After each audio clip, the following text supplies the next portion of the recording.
एक बार की बात है, एक छोटे से गांव में एक बहुत पुराना पेड़ था जो बहुत विशाल था। गांव के लोग उसे भूतिया पेड़ कहते थे। रात के समय उस पेड़ के पास से गुजरने वाले लोगों को अजीब अजीब आवाजें सुनाई पड़ती थीं और डर के मारे वहां से भाग जाते थे। उस गांव में एक शंभू नाम का चोर था। शंभू ने कई बार गांव के लोगों के घरों में चोरी की थी, मगर हर बार बच निकलता था। एक दिन शंभू के मन में विचार आया कि वह उस भूतिया पेड़ के पास जाकर देखेगा वहां सच में भूत है या नहीं। उसने सोचा, अगर वहां भूत होगा तो उस पेड़ के नीचे छिपकर मैं चोरी का सारा सामान छुपा दूंगा। शंभू रात के समय पेड़ के पास गया। जैसे ही वह पेड़ के पास पहुंचा, उसे अजीब अजीब आवाजें सुनाई देने लगीं। शंभू ने सोचा कि यह उसका वहम है और वह पेड़ के पास जाकर बैठ गया।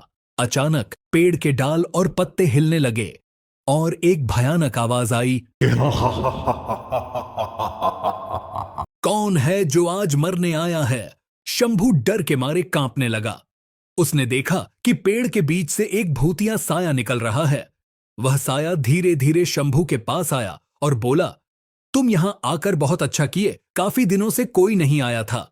शंभू ने डरते डरते कहा, मैं तो यहां चोरी का सामान छुपाने आया था, मुझे माफ कर दो। भूतिया साया ने कहा, अगर मैं तुम्हें माफ कर दूंगा तो मुझे क्या मिलेगा लड़के?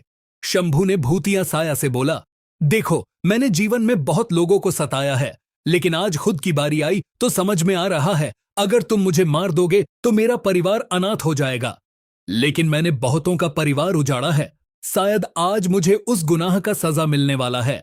भूतिया साया ने हंसते हुए कहा, तुम्हें माफ करने का एक ही तरीका है, तुम्हें गांव के पंडित को यहां लाना होगा। शंभू ने सोचा कि यह काम तो आसान है, लेकिन आज अपनी जान के बदले किसी और को मैं नहीं फंसाऊंगा। फिर भूतिया साया ने कहा, तुम जो सोच रहे हो मुझे सब मालूम है, क्योंकि आज तुम्हारे मन का मैल साफ हो चुका है, इसलिए पंडित को फंसाना नहीं चाहते। डरो मत, मैं वादा करता हूं तुम्हें या उस पंडित को कुछ नहीं करूंगा। यह बात सुन के शंभू ने तुरंत गांव की ओर भागा और पंडित जी के घर पहुंचा। उसने पंडित जी से सारी बात बताया और बोला, पंडित जी, मुझे आपकी मदद चाहिए, वो भूत आपसे मिलना चाहता है। पंडित जी ने सोचा कि यह कोई मजाक है, लेकिन शंभू की गंभीरता देखकर वह मान गए। पंडित जी और शंभू दोनों पेड़ के पास पहुंचे। जैसे ही वे पेड़ के पास पहुंचे, भूतिया साया फिर से प्रकट हुआ।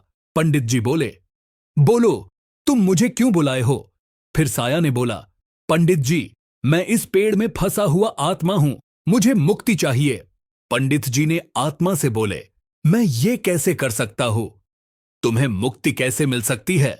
भूतिया साया ने कहा, मुझे इस पेड़ से मुक्त दिलाने के लिए आपको एक विशेष मंत्र का जाप करना होगा।